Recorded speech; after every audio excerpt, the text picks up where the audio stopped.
होश में आओ, होश में आओ, अरे केंद्र सरकार होश में आओ, होश में आओ, होश में आओ, अरे होश में तुमको आना होगा। अरे सरकार हमसे डरती है। साहेब, आज आपण इथं जिल्हाधिकारी कार्यालय समोर आज जे निदर्शनाचे कार्यक्रम आहे, आज कोणतं असं तुमचं हे निदर्शनासंबंधी आमच्या दर्शकांना? देशामध्ये ज्या नीट परीक्षा झाल्या त्या नीट परीक्षेमध्ये संपूर्ण भ्रष्टाचार झालेला आहे। त्या नीट परीक्षेमध्ये काही ठिकाणी पेपर फुटण्याचा प्रकार झालेला आहे, तर काही ठिकाणी काही विद्यार्थ्यांना कमी प्रमाणात मार्क मिळाले आहे, तर काही विद्यार्थ्यांना जास्त प्रमाणात मार्क मिळालेले आहे।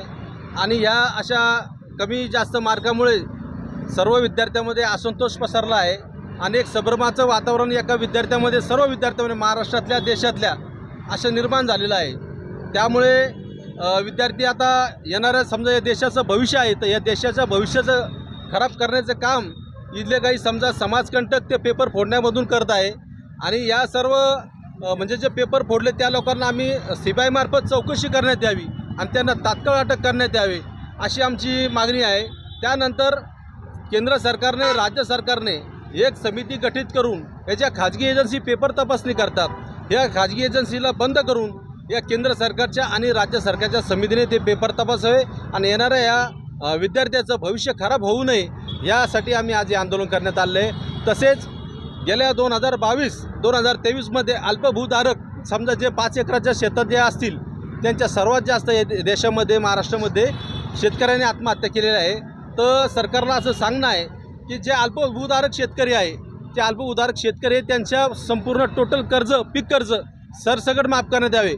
जो 500,000 एकरावाला जमीनदार आहे त्याच्या कर्ज माफ करण्याची गरज नाही आहे, तो कारण की आता हे गव्हर्नमेंटचं सरकार असं आहे की जे लोक अदानी अंबानीसारखे जे कोटीनं रुपये कर्ज माफ करतात, परंतु शेतकऱ्याचं साधं 2-2 एकरावाल्याचं कर्ज माफ करत नाही। याच्यामुळे सरकारला आम्ही त्या निषेधसुद्धा करतो आणि त्याला एक प्रकारचं सांगतो की बा अल्पभूधारक शेतकरी आहे त्यांचंसुद्धा कर्ज माफ करण्यात यावे। दुसरं, एक मुंबईमध्ये पवई या ठिकाणी दलित वस्ती एक झोपडपट्टी पाडण्यात आली हिरानंदिनी बिल्डरकडून, त्या बिल्डरला तात्काळ अटक करण्यात यावी, त्याच्यावर झोपडपट्टी दादा अंतर्गत मोका गुन्हा दाखल करण्यात यावा, कारण की त्यांना ऐन पावसाळ्याच्या वेळेस त्या दलित बौद्ध वस्तीच्या त्यानं पाडण्यात आलेली आहे, त्याच्यामुळं त्याच्यावर गुन्हा दाखल करावे। तसेच त्यांच्या त्या झोपडपट्ट्याचं पुनर्वसन करून त्यांना प्रत्येकी कुटुंबाला 10 लाख रुपये देण्यात यावे अशी भारतीय क्रांती दलची मागणी आहे।